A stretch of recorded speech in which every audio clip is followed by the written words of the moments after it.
So I'm going to be going over mainly electrochemical and electrolytic cells, the differences between them, the different types of electrolytic cells, and I'm not going to be doing too many like practice questions. I'm more just going to be discussing theory, but the questions, like if you understand the different parts of how they like if you really understand like the inner workings of these concepts, there's just a lot less math in this unit than for something like solubility or equilibrium or something like that. So to start out, I'm gonna just go over a couple basics for electrochemistry to kind of make sure that we're thinking about things in the right way. Like, I'm not saying that the way that I'm teaching this is like the objective, the best way of thinking about things, but I feel like it depends on the framework and how you think about things that can make this a lot easier to understand. So, first of all, I'm going to go over spontaneity. So, for example, if we had zinc and copper 2 plus, right, copper 2 plus ion.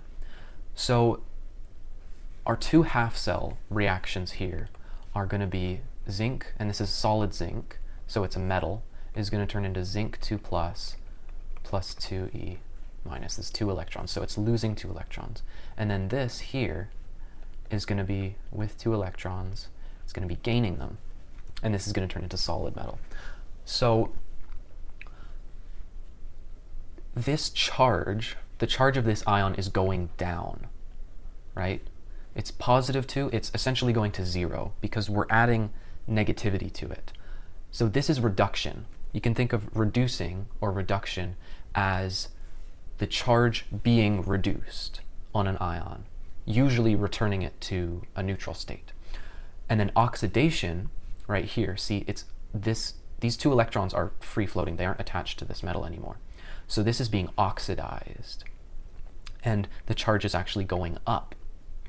So if something oxidizes, we can say that it is a reducing agent. Now, that might seem weird because, it oxidizes, it doesn't reduce. But when it says that it's a reducing agent, it is an agent that causes reduction in something else. So, same thing here. This is an oxidizing agent, and this oxidizing agent the oxidizing agent reduces, but it causes oxidation in something else. So that's a minor detail, but just don't get hung up on them. When you put agent in front of it, just think of the opposite. If it's reducing agent, think of oxidation. If it's oxidizing agent, think of reduction. And then we're going to be using this chart really often. So this is called the chart for reduction potentials. Now, the reduction potential, remember, reducing is gaining electrons. So the reduction potential is essentially how much these elements or these ions want to gain electrons. It's like how strong their pull is. So the further far down we get on the right, that is how badly they want to oxidize. That's how badly they want to give up electrons. And that means that they'll be really bad at gaining electrons. Same thing over here. As it goes up on the left, it becomes a stronger reducer, a stronger oxidizing agent. So it wants to reduce, it wants to gain electrons a lot more, and it would be really bad at losing them. So if we have something in the upper left and then the lower right of this chart, that means we have a strong oxidizing agent on the left and a strong reducing agent on the right. Now, what that means is we have something that naturally wants to gain electrons, and then another thing that naturally wants to give them up. That is essentially just like an ionic bond, right? If you have NaCl, this Na is positively charged, right? It really wants to give up its electron. or sorry, it's not positively charged yet. It wants to become positively charged. It has one electron here, and then we have Cl, and this has its electrons in the valence shell. So this Cl wants to become negative. How is it going to become negative? It's going to gain an electron. And that's going to do what? It's going to make its charge go down. It's going to make it reduced. Now this sodium, it wants to lose this electron so that it'll have a full shell. And if it loses an electron, its charge goes up and it becomes +1. Now this happens on its own because the nature of both of these is I really want to take or I really want to give, right? And this is why we say that upper left and lower right like redox reactions are spontaneous because they will happen on their own. It's natural for them. So in this case, since zinc naturally wants to give up electrons and this copper 2+ ion naturally wants to gain those electrons, the reaction goes through spontaneously. So that's just important to be thinking about for later on. And these spontaneous reactions will always have a positive voltage in the end. So one thing to keep in mind is that the reducing agent, or whatever is oxidizing, you always want to flip the voltage on that one. So what does that mean? So I'm going to write out the half cell reaction for the, well, I have it written out here. I just need to add this. So what is this one? This one is losing electrons, so it's oxidizing. So let me find zinc real quick. So zinc is losing electrons. And so it will be negative, since it's oxidizing, we flip it. So on the chart, zinc is negative 0.76, but we flip it, so it'll be plus 0.76. And then this copper here, copper is going from 2+, so copper is 0.34. This one isn't flipped because this one is reducing, it's gaining electrons. So in total here, we have, what would that be, like 1.0, I think, volts. So that is the total voltage of this cell. So this is how much electricity is produced by this spontaneous chemical reaction. So it's almost like saying when this ionic bond is formed, it produces this much electricity. The problem is we have no way to harness that. So that's where we get into cells. So first of all, we'll talk about electrochemical cells. Now, if you've looked into this, looked into watching videos and stuff, they're usually called galvanic or voltaic cells. They're all interchangeable. You don't need to worry about it. So an electrochemical cell will essentially take a chemical reaction, and this chemical reaction produces electricity. And this is spontaneous. So it utilizes spontaneous redox reactions to produce electricity. Now, again, over here, we have a spontaneous redox reaction, but how do we harness the energy? Those 1.0 volts we got from the zinc and the copper. Well, we can do this. So if we took a beaker and put those elements, that zinc and that copper 2+ in it, it would do the reaction, it would do the spontaneous reaction, but we wouldn't have any way to harness the electricity. So what we do is we actually take 2 beakers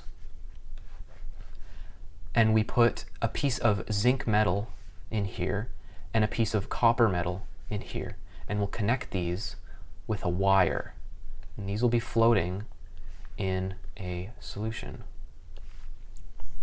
So now, instead of the electrons, just being in a solution and just going straight to it, these electrons from the zinc will travel through this wire and go into this piece of copper. Now this piece of zinc and this piece of copper, these pieces of metal that are in these half cells, that's what this beaker is, it's a half cell because there's a half reaction taking place in it. These are called electrodes. And there's 2 types of electrodes. There's an anode and there is, not an electrode. There's an anode and there's a cathode. So the cathode is always the site of reduction, whereas the anode is always the site of oxidation. Now, why is this? So remember, when something oxidizes, it loses electrons and its charge goes up. It becomes positively charged. So if this zinc metal is losing electrons, that means it's oxidizing. And if this copper metal is gaining electrons, that means it's reducing. So what's in these beakers other than the pieces of metal? Well, there's going to be a solution in here. And this one, in this case, will have more zinc ions. So the solution here is going to be zinc, and we'll do zinc sulfate. And in here, we'll do copper sulfate. So that means in here, we're going to have dissolved copper 2+ ions, and we're also going to have dissolved sulfate 2- ions in here. And I'll draw that over here as well. Great. So what's happening here, and we would usually have something like either like a voltmeter to read this, or something like a light bulb, right? Connected to this so that we can actually harness the electricity to do work. The flow of electrons is the electricity. So this could be like plugged into your phone. It could be powering a light bulb. It could be read on a voltmeter, something like that, right? So when we have these electrons from the zinc going through the wire, right, what's happening here is these electrons will,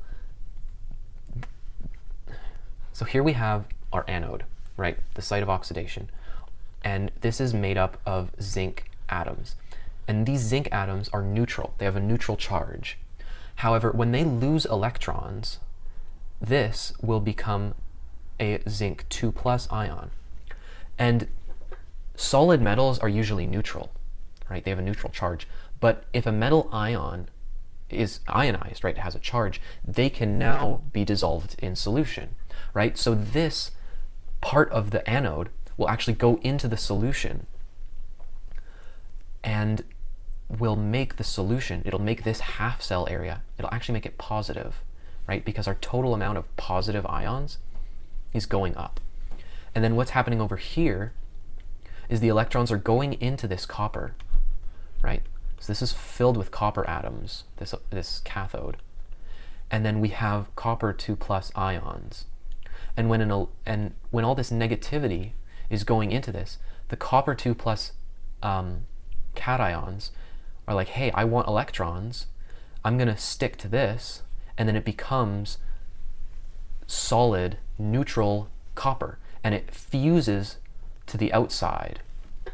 So what that does is it makes the cathode a little bit bigger because we have mass being added on, and it makes the zinc anode a little bit smaller, actually, because we're losing neutral metal because it's being dissolved in solution. Now, there's a little bit of a problem here. So two things are happening. Oxidation of zinc is becoming zinc 2+ after losing electrons, and it goes into solution because the metal ions are dissolved in water or solution.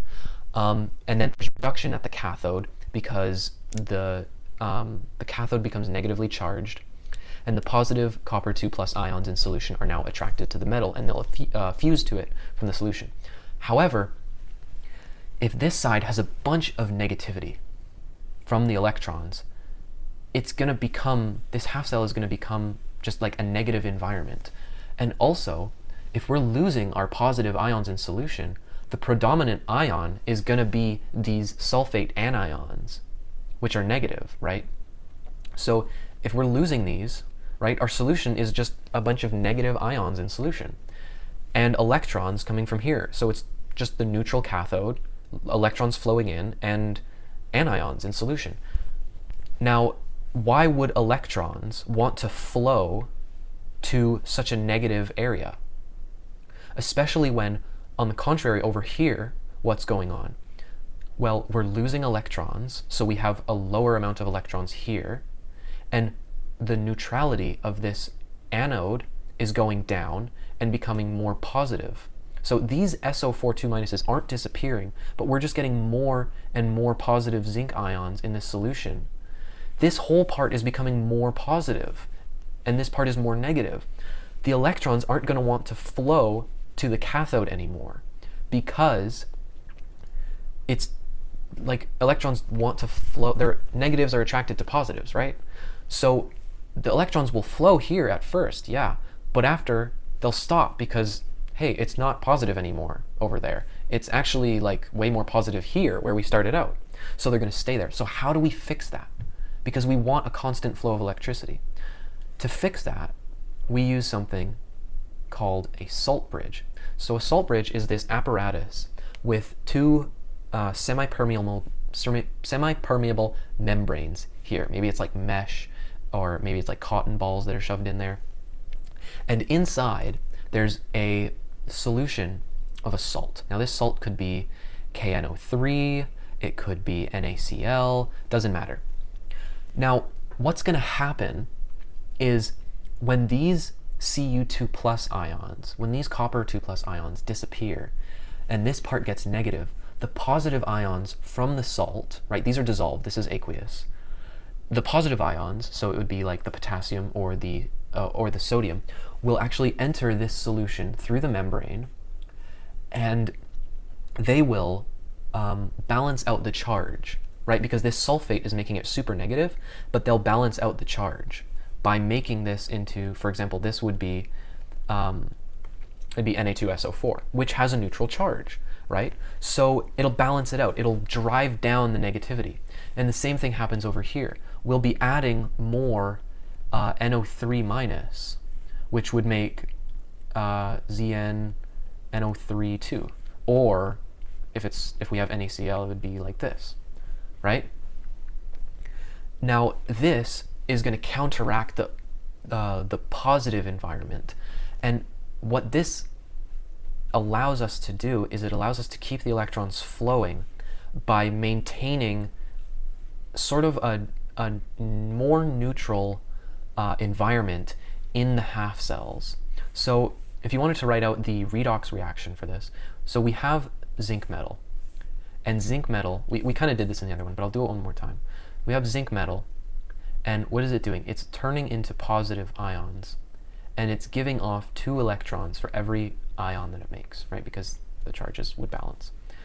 And this gives us some volts of electricity, right? These volts are going to be traveling through here. And then we have copper 2 plus ions, which are going to be accepting these 2 electrons and turning into solid copper metal, which is going to be plus, I think it was 34 volts. So in total, we get this many volts in the cell. Again, this is spontaneous. This wants to happen on its own. But this is a lot different than electrolytic. So I will talk about electrolytic in a sec. Just again, keep in mind that the oxidizing one, right, this one, the zinc that's losing the electrons, it would be flipped. So now, normally this would be negative 0.76, but on your chart, it's actually written as Zn2 plus 2E minus goes into zinc positive, and that gives us negative this. So if you treated this like it was algebra, right, we minus Zn on both sides, and we minus these terms, you get negative Zn goes into, I'm not going to treat it like that because I don't even know if that's actually the logic behind it. Just ignore what I just said. But just remember to flip it. Just remember to flip the charges. Anyways, it's because it's going in the other way, right? You're not turning solid zinc into the ions. You're on the chart, the ions are turning into zinc. So if the ions need a certain amount of voltage to turn into positive, then the inverse would mean that the positive turning into the ions produces electricity instead of needs to take it in. So what's the difference between electrochemical and electrolytic cells then? Well, we talked about earlier how electrochemical cells, what electrochemical cells do is they turn chemical reactions into electricity, or they don't turn it into electricity. I can't write. The chemical reactions that take place in an electrochemical cell produce electricity. And this is spontaneous because it's desirable for the chemicals to do so. However, in an electrolytic cell, we actually need electricity to make the chemical reactions happen because they are non-spontaneous. They're undesirable reactions, right? Think of like NaCl turning into solid sodium and chlorine gas, right? That's weird. It's just weird. Or think of water turning into hydrogen gas and oxygen gas, right? These aren't normal reactions that take place spontaneously. They aren't desirable. So it's sort of the inverse of what the redox reactions that take place in an electrochemical cell is, because they take electricity to function instead of produce electricity on their own. So that means that whereas electrochemical cell redox reactions will have a positive voltage, these ones will always have a negative voltage. And the negative voltage will be the amount of electricity needed to put in the cell for it to produce that chemical reaction. So when you're looking at your reduction potential chart, right, if something is non-spontaneous, that means that it'll have something that's instead maybe in the lower left and the upper right, right? These are not the strongest oxidizing or reducing agents that we could be using. And in fact, since they're so weak, right, if this would be a really weak oxidizing agent. This would really not want to reduce, right? It really doesn't want to gain electrons, but we make it gain electrons. It's non-spontaneous. We have to put electricity in for that to happen. So I think that it'll be best understood with the actually drawing one. So again, since these are non-spontaneous, we can actually put them in their own cell. I'm going to make this a bit bigger. We can keep the two half cells in the same beaker instead of what we needed to do with the galvanic cell, because it was a spontaneous reaction. If we put the zinc and the copper in the same one, we wouldn't be able to harness the electricity because it would just run through the water, right? We wouldn't be able to conduct it through a wire. But this won't happen naturally. It won't happen spontaneously. So we can keep them in the same beaker. So there's three types, and the first one I'm going to be going over is called a molten salt electrolytic cell, or molten salt electrolysis. So in most electrolytic cells, in the first two types that we're going to be talking about, which is molten salt and aqueous electrolytic cells, the anode and cathode are going to be inert. Now, this means that they aren't the metal, that the anodes and cathodes themselves are not really participating in the oxidation and the reduction, but nonetheless, the oxidation and reduction are still taking place at the anode and cathode. It just isn't the anode and cathode itself that's participating. So usually they'll either be carbon anodes and cathodes or platinum, because these are inert. Now, in the case of a molten salt, right, we are not going to have an aqueous solution. There's no water here. For the sake of this, I'm going to be talking about NaCl, right, because it's what everyone thinks of when they think of a salt, right? So in this one, we're actually going to have liquid molten salt. Now, this is going to have Na plus and Cl minus ions floating around. They're not floating around in an aqueous mixture, but the heat from them being molten is causing them to be able to float around, right? So they're still ions, right? Because they're floating freely. So I'm just going to write like Na plus and Cl minus, and we're just going to do the L. So what is the half cell reaction that's happening here? Well, I'll write each half reaction here. We have Na plus and we have Cl minus. This is going to be gaining one electron to turn into solid Na. And this is going to be turning into Cl2 and losing 2 electrons. So if you look on your chart, you'll notice that Na plus and Na solid are down here. And then Cl minus, and this one's Cl2, right? That's all the way up here. This is a lower left, upper right redox reaction. This is non-spontaneous. So we're going to need electricity for this to happen. So where can we get that? Well, we'll get that from the help of a power source, usually a battery. And there's going to be a wire on the anode and the cathode hooked up to the positive and negative terminal on the battery. So this is the positive terminal, this is the negative terminal. And electrons are going to be flowing into the positive terminal.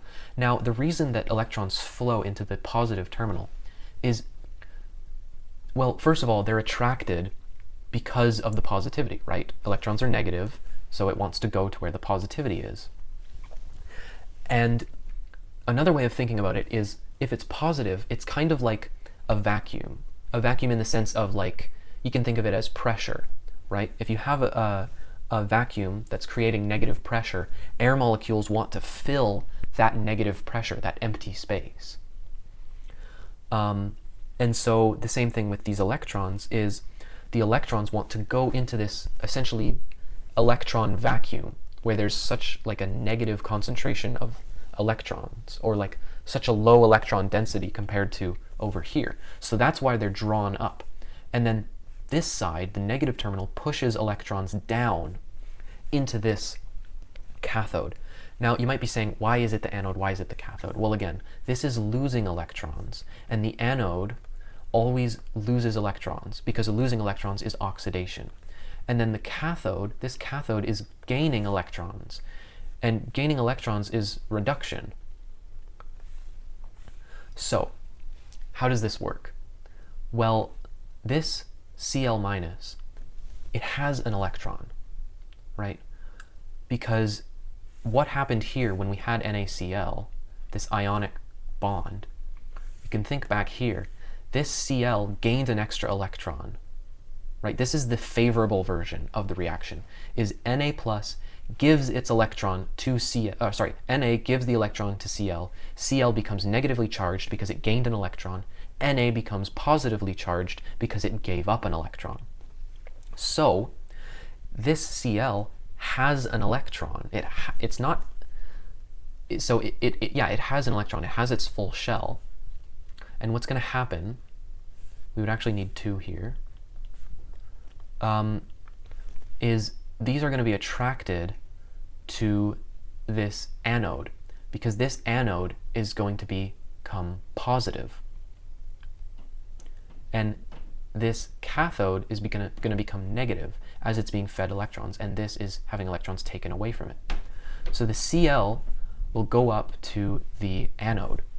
And what's going to happen is it's going to lose this negative charge because it's giving up its electrons.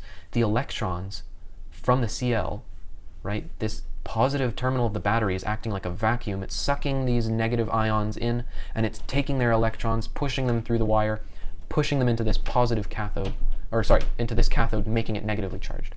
So since these Cl ions lost their electrons, now they can form Cl2, which is a gas, and this will bubble up and out of the solution. Now, what's going to happen with the positive? Well, we have these electrons that are going through the wire, and now these electrons are going back in right here into this cathode. So what's going to happen is this becomes negatively charged, which is going to attract the positive sodium ions, which are going to go up to the cathode. They're going to receive an electron, which cancels out their positive charge, and they're going to turn into solid sodium, like we have here.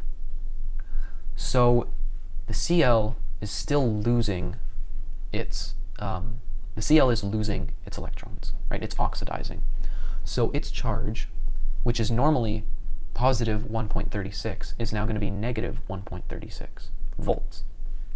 because, again, we flip it when it's being oxidized.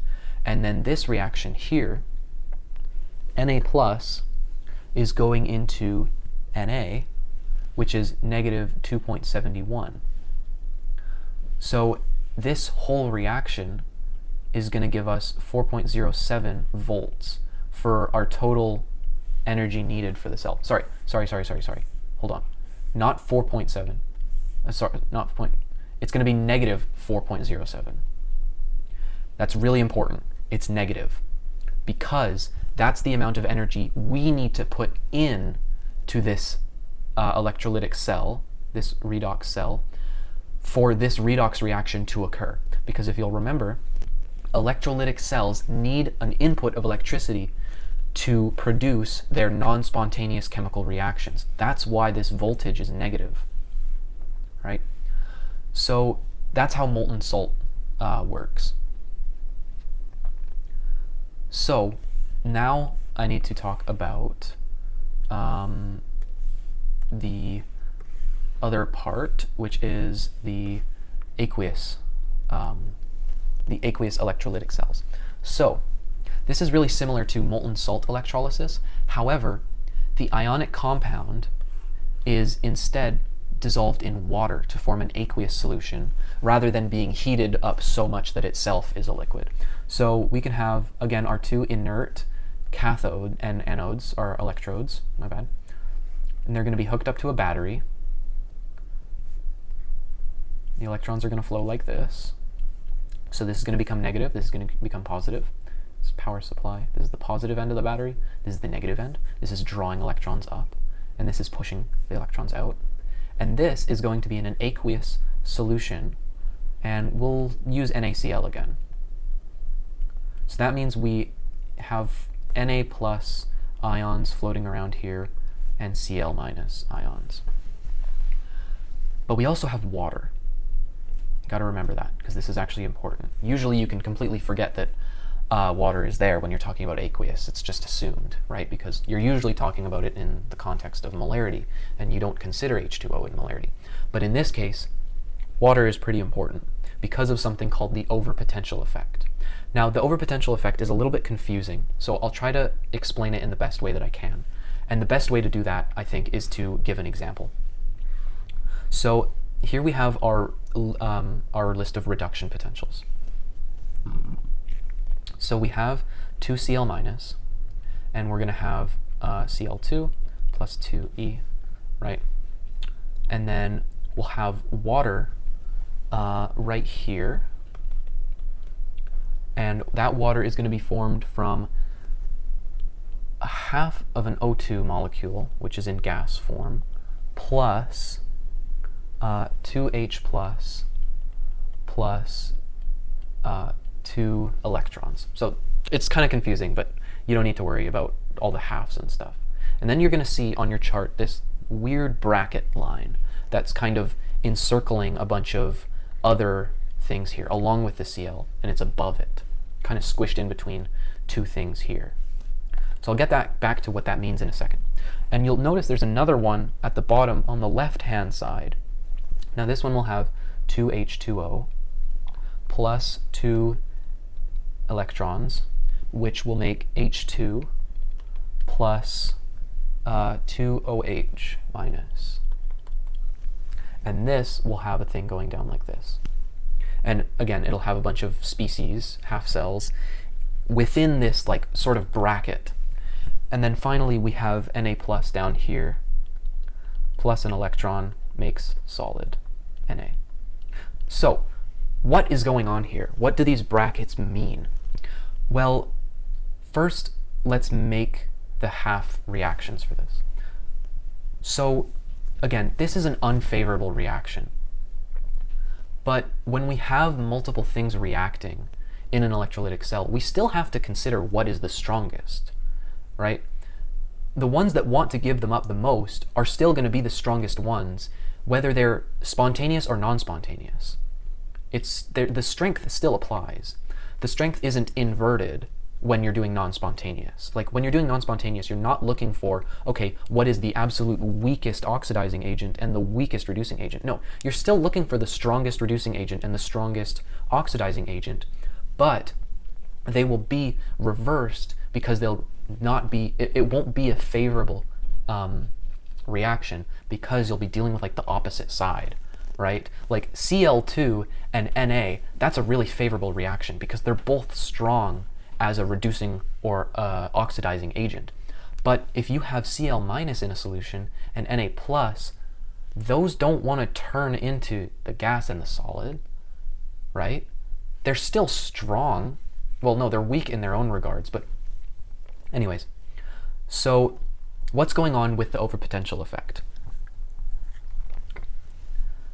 So let's find what's going on here.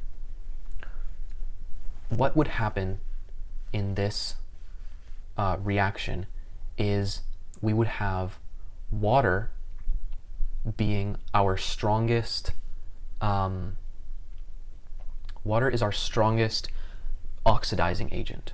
Water wants to reduce more than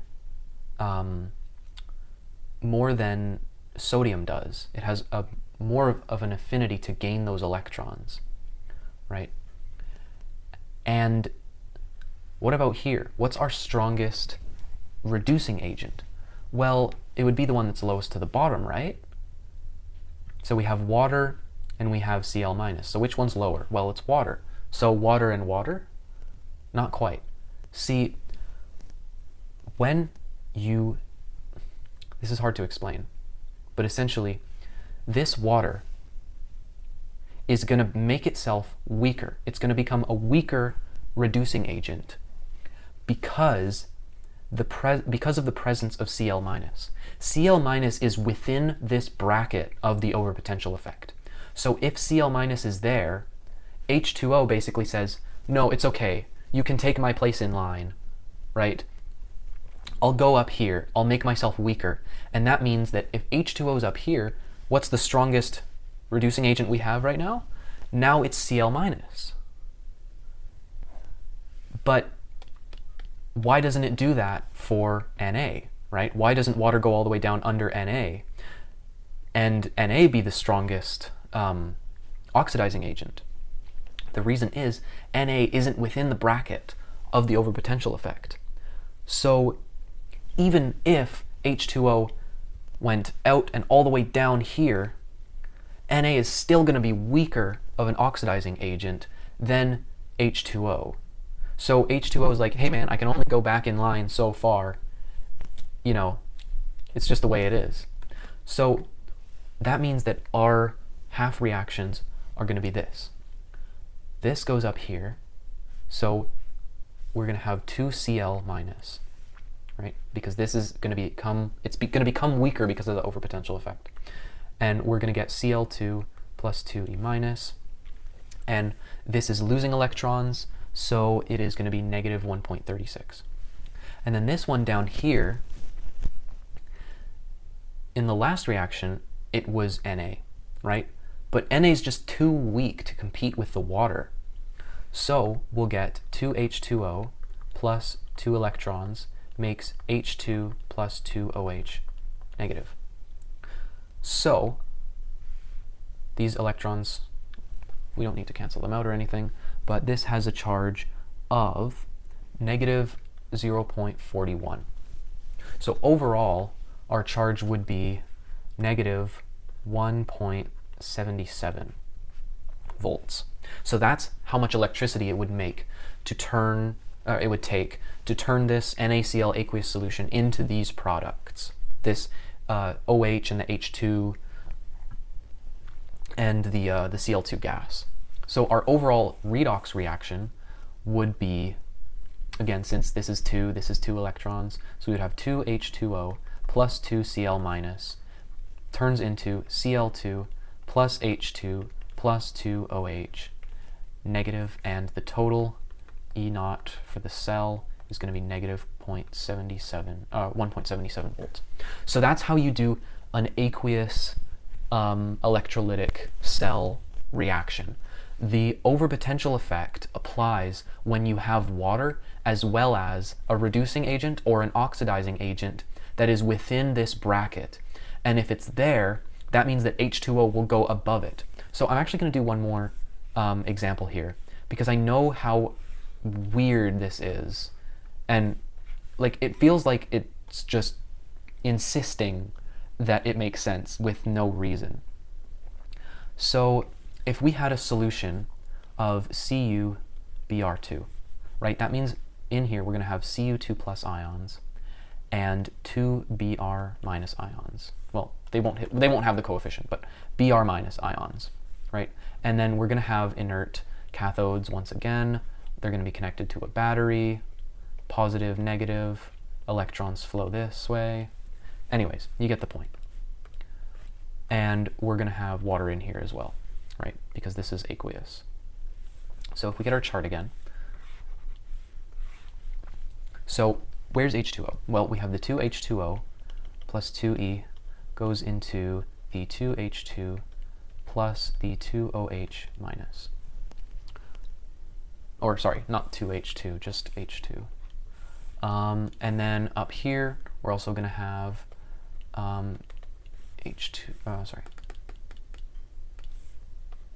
H2O, and this will be the, this is the really annoying one to write, 1/2 O2 plus 2H plus 2E minus. Is that it? Or is it 4? No, it is. Okay, 2H plus. Okay, and then we have the overpotential effect here and the bracket here. I'll make this a little shorter. So now we have our other ions here. So remember, the electrons are being drawn up, so the electrons from the Br minus will be attracted here and here. They'll lose their charge, turn into Br2 gas. The positive things here, so we'll get 2 electrons here. This will be attracted. This will become Cu solid. And anyways, so Cu2 plus is like right here roughly, and it's going to turn into Cu solid. And then up here, we're going to have the 2 Br minus, and then Br2 plus 2E. So that means we want to find the strongest oxidizing agent and the strongest reducing agent. So the strongest reducing agent will be the lowest on the right. So what's the lowest on the right that we have? Well, we don't actually have this in our cell, just the same as we don't have this or this yet, right? So what's going on? What do we have that's the lowest? Well, it would be water, right? Except that 2 Br minus is within the bracket of the overpotential effect, so water is actually all the way up here, right? So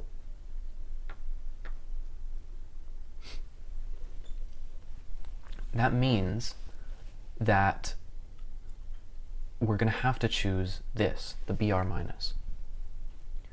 And then down here, we have Cu2 plus, and that's way stronger than the water, so it's going to be this. So water doesn't even matter here.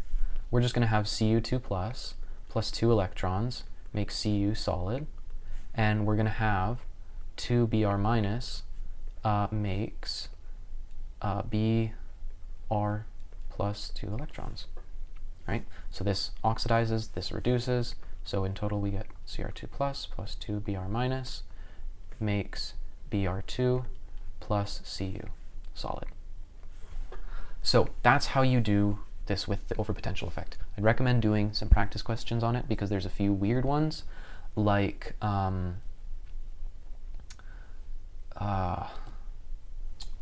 what would be like an example of that? I'm not sure, but it's good to familiarize yourself with actually like doing these questions, figuring out how they work. So now on to the last one. So the last part of electrolytic cells is electroplating. Now, when we have electroplating, what we're going to be doing here is we're going to be taking a metal from the from an anode, and we want to, let's say we want to coat this. So I'm just going to make this a little bit bigger. So how would we coat the copper with this this metal here, this silver? Well, this is still going to be an undesirable reaction. It's still going to be electrolytic. And this is going to be in a solution. So what's happening here? So let's say we have Ag. And in the solution, we have, let's see, what could we choose as like a nice, easy, soluble one? Let's go for SO4. So we'll have Ag to SO4 in this solution. So that means we're going to have SO4 ions, and we're going to have Ag plus ions floating around here. Now, I'm actually going to erase this for now because I want to focus on what's going on here first. So we want the Ag metal, the silver metal, to coat the copper cathode. Because remember, this is the cathode, the electrons are running into it. And when we did this over here with the electrochemical, with the galvanic cell, right, we did this already. So we know how this works. We need to get the cathode to be negatively charged so that it'll draw positively charged ions in solution to the cathode, and then they'll become solid neutral metal, which fuses with the cathode. So how would we do this? Well, we have Ag here. So if we take electrons out of it, then we'll be getting Ag plus ions floating around in the solution as we take electrons away from this. And then as the electrons go into here, which is negatively charged, they're going to be drawn to it because of its negative charge, right? This is actually one of the easier electrolytic cells, in my opinion, because you don't have to worry about a lot. And it's basically just galvanic if it was non-spontaneous. So this is going to start coating it, right? Because it's gaining the electron, it's losing its positive charge. Now, what about the solution? Well, the solution is needed to act sort of as like an electrolyte, right? To keep this battery running. And this applies to every cell. They need the electrolytes, which is just the solution. But in the case of a molten salt, right, the molten salt is the electrolyte. So you don't have to worry about it too much. But it's essentially the solution. So in this one, we could have something like AgSO4, like I mentioned earlier. It'd be Ag2SO4. So we're going to have even more Ag plus ions floating around here. That just makes it easier for us to coat it, because as soon as this, like even if we weren't having Ag plus ions from this anode going into the solution, we would already have some in the solution that would go to this negatively charged cathode and fuse onto it. And we're also going to have SO4 2 minus ions floating around here. So what's going to happen when we have SO4 2 minus ions in here is it's going to introduce it's going to mean that we have a lot of species going on here. So we want to find out the redox reaction for this. So what here is oxidizing? What is losing electrons? Well, Ag solid is. So our Ag solid is losing electrons, and it's becoming Ag plus E minus. And what is gaining electrons? Well, weirdly enough, it's Ag plus, again, gaining electrons and becoming Ag solid. So essentially, we're removing the electrons from Ag, letting it float into the solution, and then reattaching it and turning it solid somewhere else. So that means that our overall reaction is actually going to look like this, which is really weird. And it doesn't look like anything has changed, because it hasn't. This Ag, an Ag, like a silver atom, popped off, became positive, floated around in water, and then gained the electron and became neutral again. There is pretty much nothing happening here. And so what about the charges then? Well, let's see, where is Ag? It is plus 0.80. So we're going to have plus 0.80 volts. And then this one's oxidizing, so we're going to have minus 0.80 volts. So wait a sec. That means the E naught of our cell is just going to be 0 volts. So that's our minimum? It's actually like 0.000001 volts because you need to have some electricity. But, you know, it's saying volts there is implying that there is some electrical current. It's not saying that there doesn't need to be one. But if you think about it, right, as soon as even one electron came off of this, we would have an Ag go into the solution. And then this one electron would go over here, and then it would be attracted here. So it takes the the smallest amount of electricity for this to happen. It's still non-spontaneous because it's not positive, right? This isn't a positive value, but it doesn't take that much at all. It just the presence of electricity will cause this to happen. So this will always be the case right here. For electroplating, it'll always be 0, and you're always going to have just this metal turning into it. You're just going to be like swapping electrons. It's really easy to write the redox for these. Now, there's one last thing I wanted to touch on, and that is acidified solutions. And to explain this, I'm just going to quickly go over a practice question from the textbook. So, an electrolytic cell contains inert electrodes in a solution of acidified copper 2 nitrate. What does that mean? Well, I don't really know exactly how to draw the acidified copper 2 nitrate, but what I can say is that the half reactions occurring at the anode and cathode are as follows. We have our inert anodes and cathodes in here, right? We have our battery. I have given up drawing a normal battery. Positive end, negative end, electrons flowing like this. Right? So what do we have in here? Well, we have copper 2 nitrate. So copper 2 plus, we've got nitrate, we've got water, right? And it's acidified. So where on the chart is that? Well, you can look and see that NO3 on the left is with plus 4H plus. This is what it's written. It's NO3 minus plus 4H plus plus 2E minus. And that forms like N2O4 plus H2O. Anyways, so what does that mean?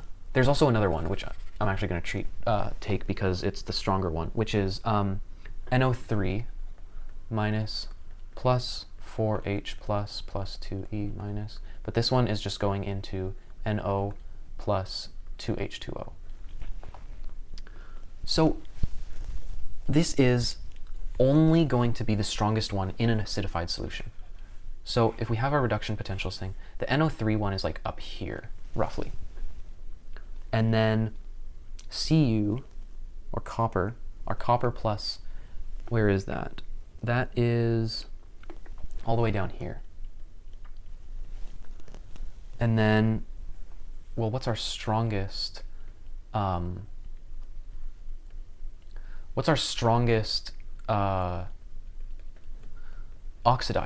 What's our strongest reducing agent? Well, this is obviously going to be our strongest oxidizing agent. Where is our strong reducing agent? Well, it can't be this, right? We don't have this. So it's got to be the water, actually, which is being formed from that really annoying one that I don't want to write out, but it's like the 1/2 O2 plus like 2H plus 2E negative or whatever. Or no, 4H plus, my bad. Yeah, I don't feel like writing it.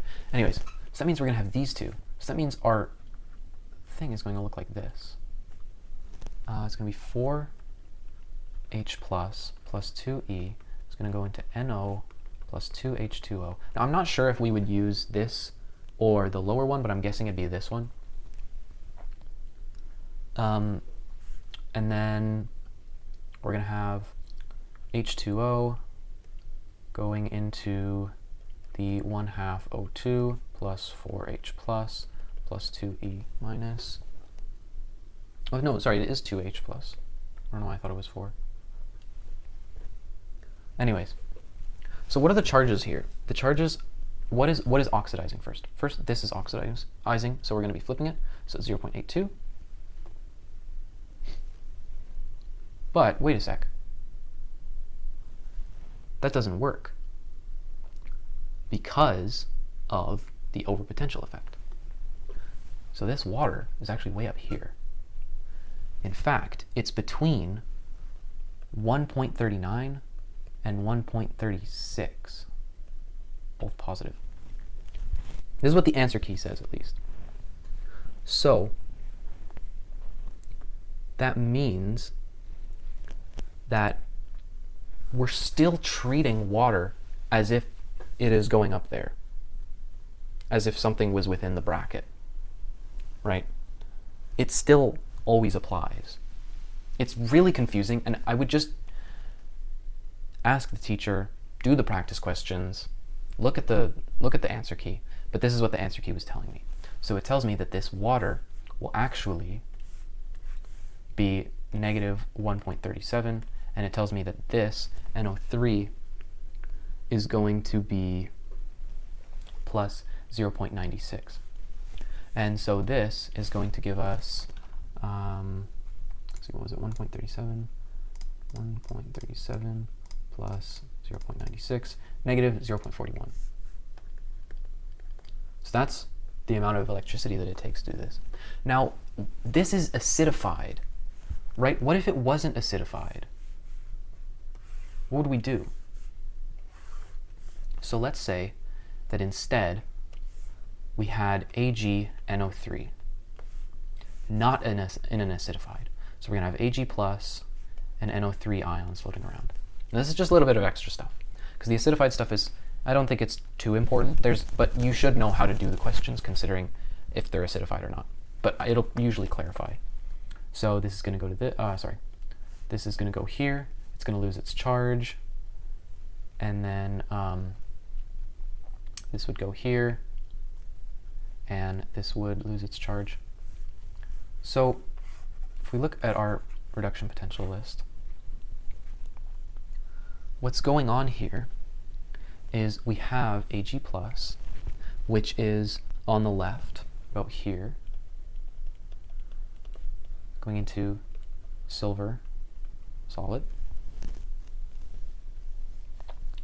And then up here, we have the NO3 minus, plus these like other annoying things.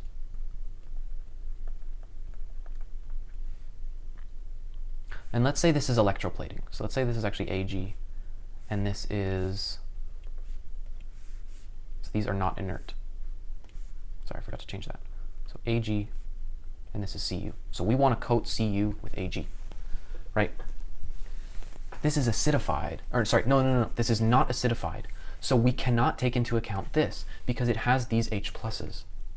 And another reason we can't take this into account is because we already know it's electroplating. Even if it wasn't electroplating, though, we can't take these H pluses into account because it's not acidified. You can only use the ones that have those H pluses in their half reactions if it's acidified. So that's the whole unit, what you need to know. I left out redox titrations because I think they're pretty easy. Essentially, you are literally just getting you're using your knowledge of redox reactions to get the coefficients you need, and then you're literally just converting volume and stuff into moles, mole bridge using those coefficients that you found from balancing, and that's how you get your final answer.